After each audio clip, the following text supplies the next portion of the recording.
Inside a Kentucky courthouse, a sheriff stands in a judge's private chambers. His hand trembles as he pulls out his phone. He dials his daughter. The call connects. Seconds pass. Then, he uses the judge's phone to call her again. What is he trying to tell her? What does she know? Because moments later, gunfire erupts. The judge falls, and the sheriff, once sworn to protect, becomes a killer. This isn't just a story about a shooting. It's about what happens when power, corruption, and silence collide in a small Appalachian town. And the deeper we dig, the more we realize everyone knew. So why did no one stop it? If you want the full story of what really happened that day, stay with me, because what you're about to hear will change everything you think you know. September 19th, 2024, Letcher County, Kentucky. It's a Thursday afternoon, the kind of quiet day where nothing should go wrong. But inside the Letcher County Courthouse, something is building, something that's been simmering for weeks, maybe months. Sheriff Mickey Stines is a man everyone knows, a man people voted for, a man trusted to keep the peace. But today, he's unraveling. Let me walk you through what happened, step by step, because every moment matters. Around noon, security footage shows Sheriff Stines entering Judge Kevin Mullins' chambers. He's not alone. With him are two other men. One is Michael Clark, a pastor who works with an addiction recovery program. The other identifies himself as someone who helps people get into treatment. These aren't strangers. They're connected to the local jail system. They're part of the ecosystem. The judge is there too, of course. Judge Kevin Mullins, 54 years old, a fixture in this community, a man who presided over cases involving drug addiction, domestic violence, and the kind of desperate situations that define rural poverty. They talk, they laugh even. Everything seems normal. 8 minutes later, the four of them, plus two women, walk into a restaurant for lunch. One of the women is Paige Hall. She works with a jail reentry program through Goodwill Industries. The other is Christy Williams, who works for pretrial services. Again, everyone here is connected to the system, to the jail, to the court, to the flow of people in and out of custody. Lunch is uneventful, but something is happening beneath the surface, something the cameras can't see. At 2:39 p.m., Sheriff Stines and Pastor Michael Clark return to the judge's chambers. They've been out delivering meals to people on house arrest. It's part of the routine. But when they arrive, something shifts. Sheriff Stines opens the door. He makes a gesture,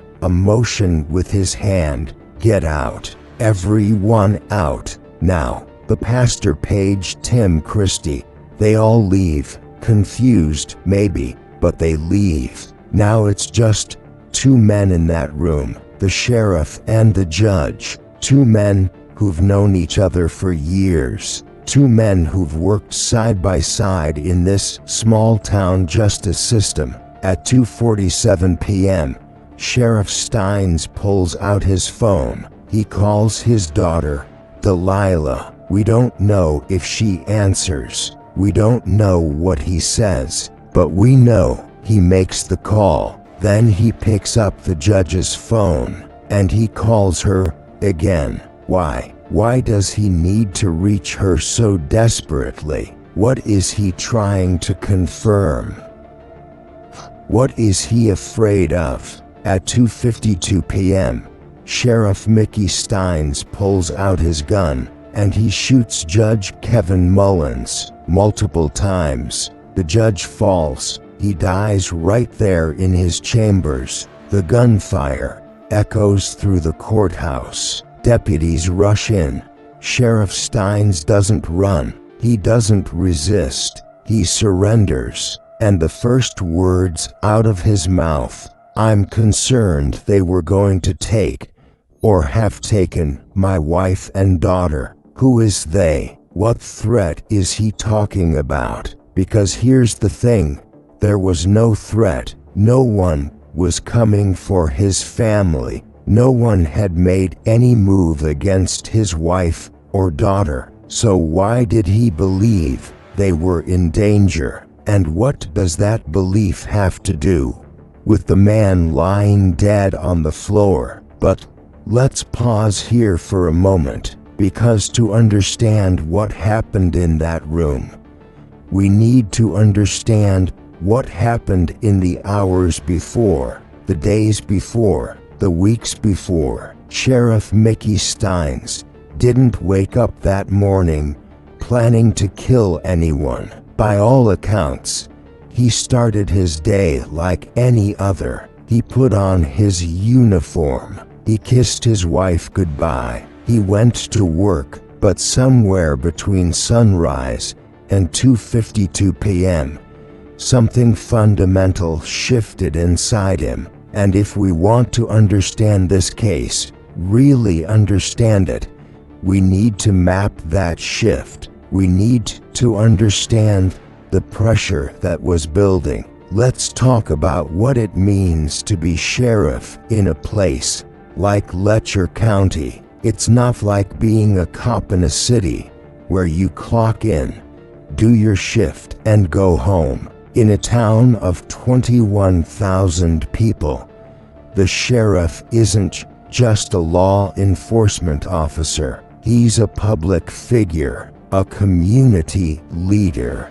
someone who gets stopped at the grocery store, at church, at his kid's school. Everyone knows him. Everyone has an opinion about him, and everyone expects him to fix things. When addiction tears families apart, they look to the sheriff. When domestic violence escalates, they call the sheriff. When someone's son or daughter overdoses in a trailer park, the sheriff is the one who shows up. He's the one who has to look grieving mothers in the eye and tell them there was nothing he could do.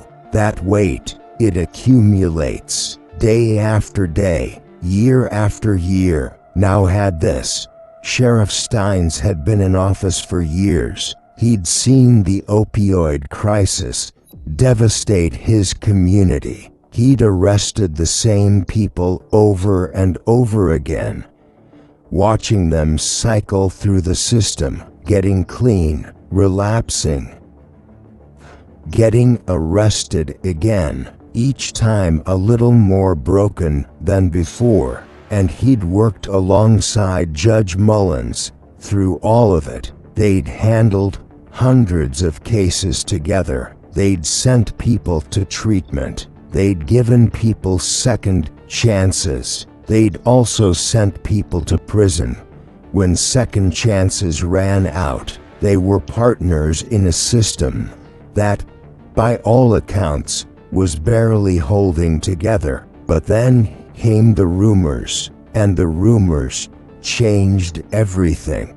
Because it's one thing to work in a broken system, it's another thing entirely to discover that the system isn't just broken, it's corrupt, that the people you've been working alongside, the people you've trusted, might be part of the problem. When those rumors started circulating about sexual exploitation, about vulnerable women being coerced, about crimes happening inside the courthouse itself. Sheriff Stines couldn't unhear them. He couldn't unsee them. And when his own deputy, Ben Fields, was arrested for exactly those crimes, when it came out that Fields had been using his position of power to exploit a woman in custody, that was a betrayal of everything the badge was supposed to represent. But here's what makes it even worse. The crime happened in Judge Mullins' chambers, the judge's private office, the one place that should have been sacred. Now, there's no evidence that Judge Mullins knew what was happening, no evidence that he was complicit, but Sheriff Stines had to wonder, had to ask himself, how could this happen under your nose? How could your chambers become the scene of a crime and you didn't know? Or did you know? Did you turn a blind eye? Did you protect the wrong people? Those questions would eat at anyone, but for a sheriff, for someone whose entire identity is built around protecting people, around upholding the law, those questions become existential, because if you can't trust the judge, who can you trust? If the system itself is corrupt, what are you even fighting for? And if the people at the top are part of the problem, what happens when your own family becomes vulnerable? That's the spiral Sheriff Stines was in. And based on what we know about the days leading up to the shooting, that spiral was accelerating. The deposition he sat through, the one where he was questioned about his deputy's crimes, that would have been humiliating. Sitting there, having to answer questions about what he knew, what he should have known, why he didn't stop it, having to defend himself, having to explain how this happened on his watch, and the whole time he's thinking about his daughter, because his daughter is exactly the kind of vulnerable young person these predators target. She's 18, she's connected to him, which means she's visible in the community. And if there really is a network of powerful men exploiting women in Letcher County, then his daughter is a potential target. Maybe she already was a target. Maybe something had already happened that he didn't know about. Maybe he'd seen something, heard something that made him believe she was in danger. Or maybe, and this is what the prosecution will argue, maybe it was all in his head. Maybe the stress, the pressure, the paranoia had built up to the point where he was seeing threats that weren't there, where he was connecting dots that didn't actually connect. Either way, by the time Sheriff Stines walked into that courthouse on September 19th, he was a man on the edge, a man who felt like he was out of options, a man who believed, rightly or wrongly, that something terrible was happening and that no one else was going to stop it. So he decided to stop it himself. In the days after the shooting, the rumor mill in Letcher County goes into overdrive. People whisper, they speculate, and at the center of it all is Sheriff Stines' daughter, Delilah. She's 18 years old, and suddenly her name is everywhere because of that phone call, because her father's last act before pulling the trigger was reaching out to her twice. What did she know? What had happened to her? Was she involved somehow? The questions swirl, the rumors grow, and finally, Delilah decides to speak. She posts a video on TikTok. Her voice is shaking with anger, with pain. She looks directly into the camera and says, "Do you all not have anything better to do than sit and gossip? You're taking my pain and making it your pleasure. You're taking our stories and turning them into big dinnertime conversations, jokes, and for some of you, you're making it your income. Since when did that become okay?" She's furious, and she has every right to be, because the internet has done what the internet does. Turned tragedy into entertainment, turned her family's nightmare into content. But then she posts a second video, a clarification, because people misunderstood. They thought she was talking about the media, about news coverage. She wasn't.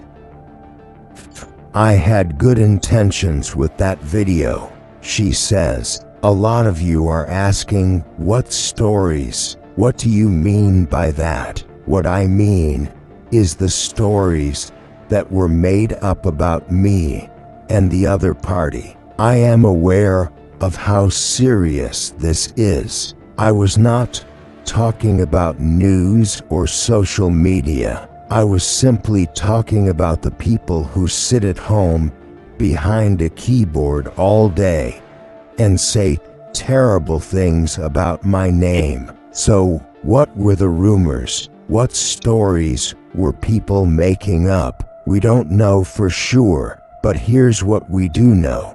Sheriff Stines went to his daughter's school earlier that day. He tried to see her. We don't know if he succeeded, and after the shooting, when deputies are processing him, he keeps asking about her. Is she okay? Is she safe? Can I talk to her? He's obsessed with her safety, obsessed with reaching her, as if something terrible has happened or is about to happen to her. But here's the problem.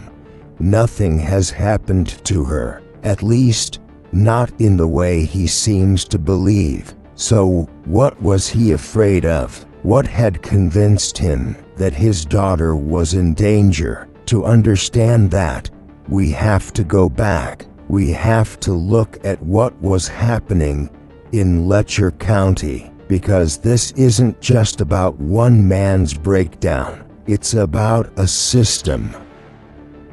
And that system, it was rotting from the inside. Let me tell you about Letcher County. It's a small place, population around 21,000, tucked away in the Appalachian Mountains, on the border with Virginia. It's beautiful, in a way, isolated. The kind of place where everyone knows everyone, where the courthouse is the center of life, where the same families have lived for generations. But it's also a place struggling with poverty, with addiction, with the opioid crisis that has devastated rural America. And where there's desperation, there's opportunity for exploitation. In the months leading up to the shooting, rumors had been circulating, dark rumors, about what was happening inside the courthouse, about how certain people in power were treating vulnerable women. These weren't just random accusations, they were specific, they had names attached, and they all pointed to the same thing: sexual exploitation. Here's how it allegedly worked.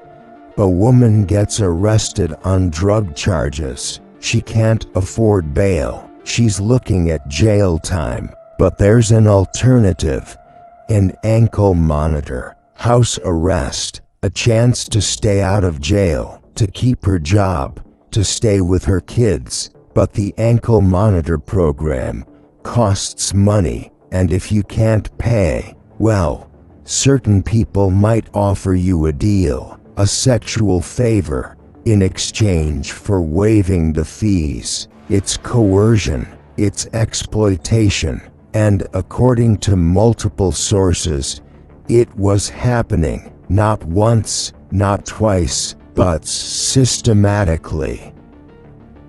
One woman came forward publicly. Her name is Sabrina Atkins, and her story is horrifying. She says it started when she was 16. She was vulnerable. She was alone, and a man in a position of power, a man connected to the courthouse, began abusing her. It escalated from there. For years, she says, she was passed around, used, exploited by men in the system, men who were supposed to help her. She names names. She talks about parties, about how women were trafficked, about how it wasn't just one or two bad actors. It was a network. Judges, attorneys, jailers, people who worked in the courthouse, even doctors in town.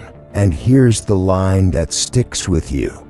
Everybody knows. Everybody knows. But nobody stops it. Now, here's the thing.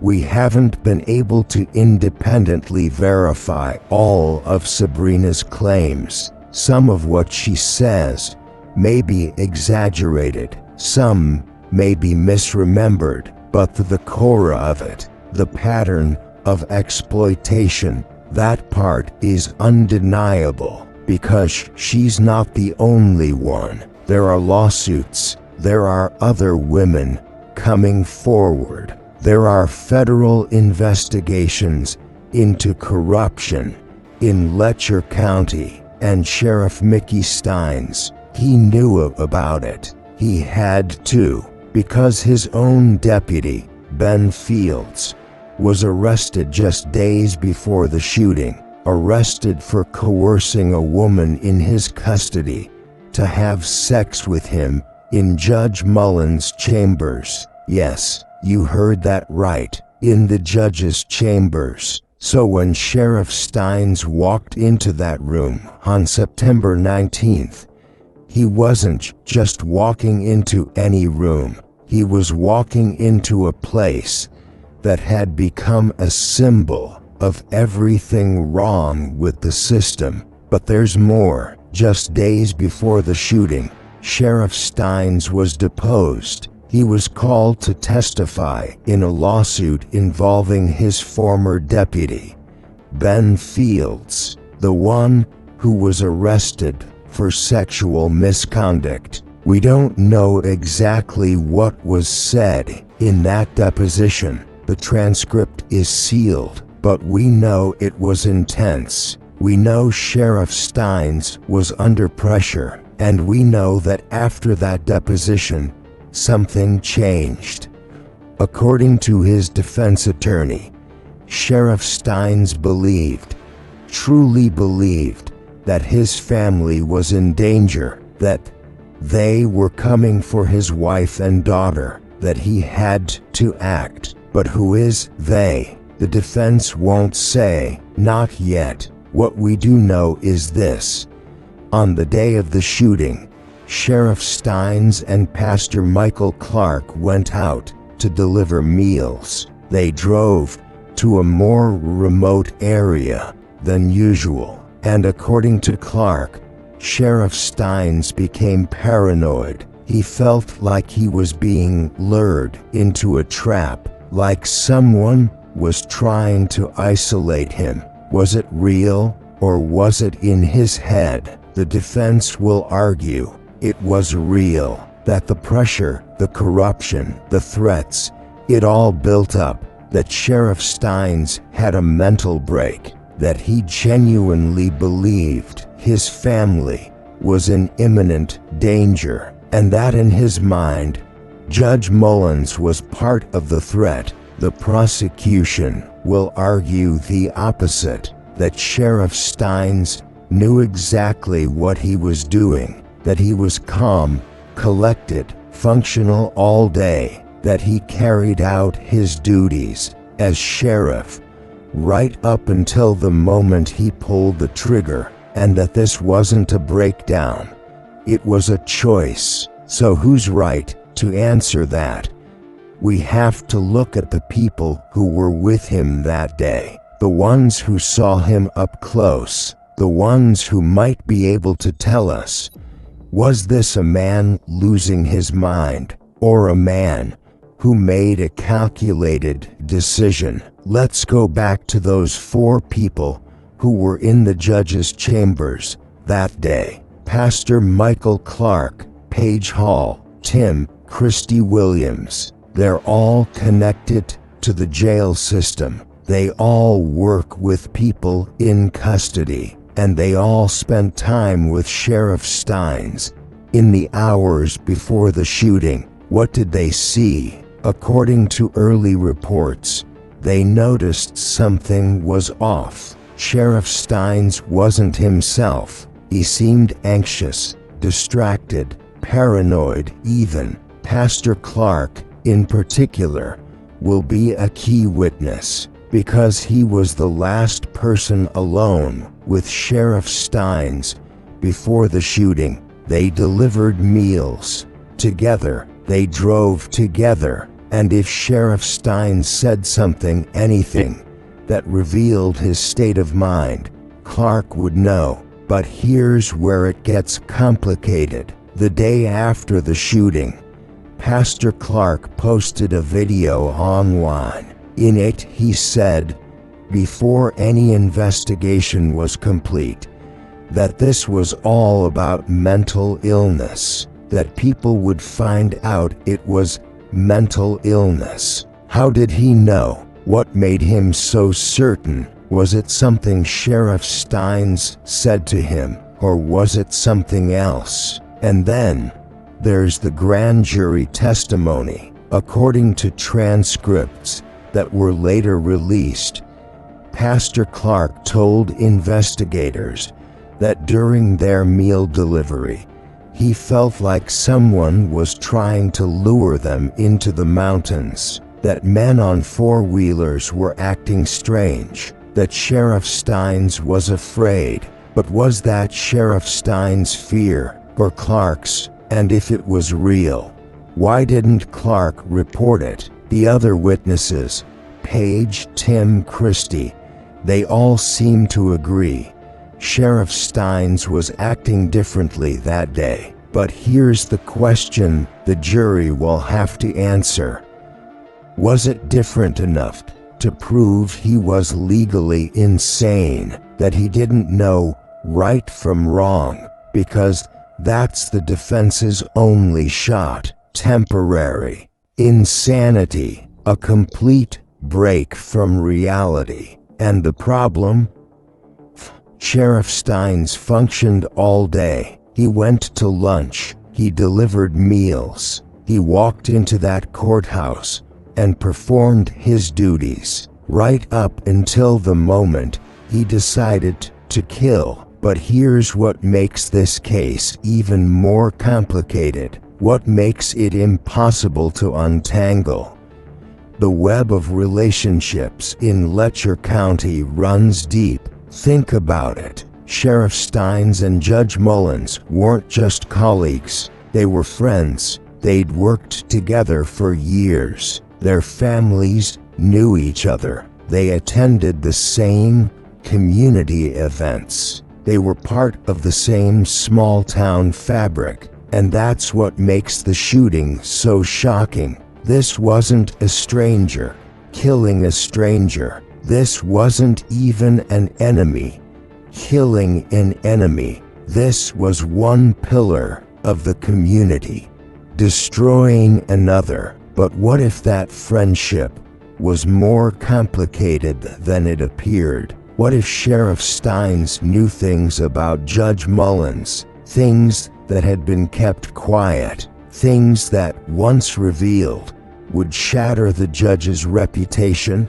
We know that Ben Fields, the deputy who was arrested for sexual misconduct, allegedly committed his crimes in Judge Mullins' chambers. Now, the judge may not have known. He may have been completely innocent, but the optics, the fact that his private chambers became a place where vulnerable women were exploited, that's damning, and Sheriff Stines would have known about it. As sheriff, he would have been involved in the investigation. He would have seen the evidence. He would have known exactly what his deputy had done and where he'd done it. Did that knowledge change how he saw the judge? Did he start to wonder if Mullins was complicit, if the judge had turned a blind eye, or worse, if the judge had been involved himself? We don't know, but we do know this. In the days before the shooting, Sheriff Stines was acting like a man who'd lost faith in the system, a man who felt like he couldn't trust anyone, a man who believed the corruption went all the way to the top. And when you're the sheriff, when your job is to uphold the law, and you start to believe that the law itself is corrupt, that's when things fall apart. That's when a man starts to see threats everywhere, when he starts to believe his family is in danger, when he starts to think that the only way to protect them is to take matters into his own hands. But here's the question that haunts me. Was Judge Mullins actually involved in any of this, or was he just a convenient target, a symbol of a broken system that Sheriff Stines needed to destroy? Because if the judge was innocent, if he had nothing to do with the exploitation, the corruption, the abuse, then this is a tragedy of the highest order. An innocent man gunned down by someone who was supposed to protect him. But if the judge was involved, if he knew what was happening and did nothing, or worse, participated, then this story becomes something else entirely. Then it becomes a story about accountability, about what happens when the system fails so completely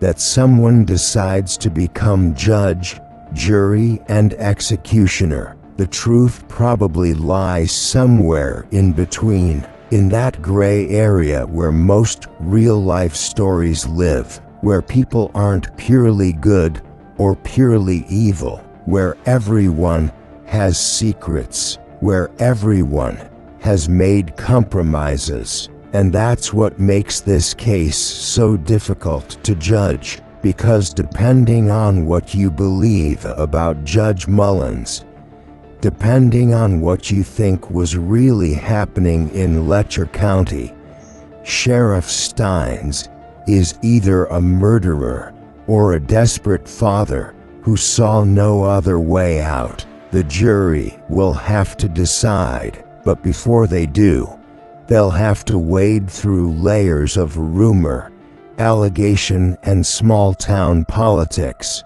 They'll have to figure out what was real and what was paranoia, what was justified fear, and what was delusion. And honestly, I don't envy them that task, because the more you learn about this case, the more complicated it becomes, the more you realize that there are no easy answers, no clear villains or heroes, just broken people in a broken system, making choices that would change everything. Here's the twist. The prosecution doesn't want this trial to happen in Letcher County. They filed a motion for a change of venue. They want the case moved to another county. And they've given 3 reasons. 1. The crime happened in the courthouse, the very place where jury selection would take place. How can you have a fair trial in the same building where the judge was murdered? 2. Both Sheriff Stines and Judge Mullins were elected officials. Every single person in Letcher County either voted for them or voted against them. Everyone has a preconceived opinion. 3. The media coverage, national attention, every detail dissected online. How can anyone in Letcher County claim they're unbiased? On the surface, those reasons make sense, but here's what's really going on. The prosecution is afraid that if this trial happens in Letcher County, someone on that jury will sympathize with Sheriff Stines, someone who's heard the rumors, someone who believes the system is corrupt, someone who thinks maybe the judge had it coming. One sympathetic juror, that's all it takes, and you get a hung jury. So the prosecution wants out. They want to move the trial to a county where people don't know the players, where the rumors haven't spread, where the jury won't be biased by local knowledge. But the defense, they want the opposite. They want a jury of Sheriff Stines' peers, people who elected him, people who know what Letcher County is really like, people who might understand why a man would snap. And here's the deeper question. If the prosecution doesn't trust the people of Letcher County to deliver justice in this case, what does that say about the system? What does that say about the community? Because if everyone knows the system is corrupt, if everyone knows what's been happening, then maybe the prosecution is right to be afraid. Maybe they know that a local jury will see this case differently. Maybe they know that in Letcher County, the line between victim and villain isn't as clear as they'd like it to be. So let's come back to where we started. September 19th, 2024, 2:47 p.m. Sheriff Mickey Stines stands in Judge Kevin Mullins' chambers. He pulls out his phone. He calls his daughter. Why? What was he trying to tell her? What was he trying to confirm? What did he need to hear from her before he crossed that line? We may never know, because Delilah hasn't said, and maybe she doesn't know either. Maybe the call didn't go through. Maybe she didn't answer. But here's what we do know. In Sheriff Stines' mind, something had happened to his daughter, or something was about to happen. He believed, genuinely believed, that she was in danger, that his family was being threatened, and whether that belief was based on reality or delusion, it was real to him, so real that he was willing to throw away everything, his career, his freedom, his life, to protect her. But protect her from what? From whom? That's the question this trial will have to answer, and it's the question that haunts everyone who's followed this case. Because if Sheriff Stines was delusional, if there was no real threat, then this is a tragedy. A man who lost his mind and destroyed 2 families in the process. But if there was a threat, if something was happening in Letcher County that put his daughter at risk, then this story is something else entirely. Then this becomes a story about a father who saw no other way out, a father who believed the system had failed him, and who took justice into his own hands. Either way, Judge Kevin Mullins is dead, Sheriff Mickey Stines is facing the death penalty, and a small Appalachian town is left to reckon with a question it can no longer avoid. How did we get here? This case isn't over. The trial hasn't happened yet, and when it does, we'll learn more. We'll hear from the witnesses. We'll see the evidence. We'll hear Sheriff Stines' side of the story, if he chooses to testify. But one thing is certain.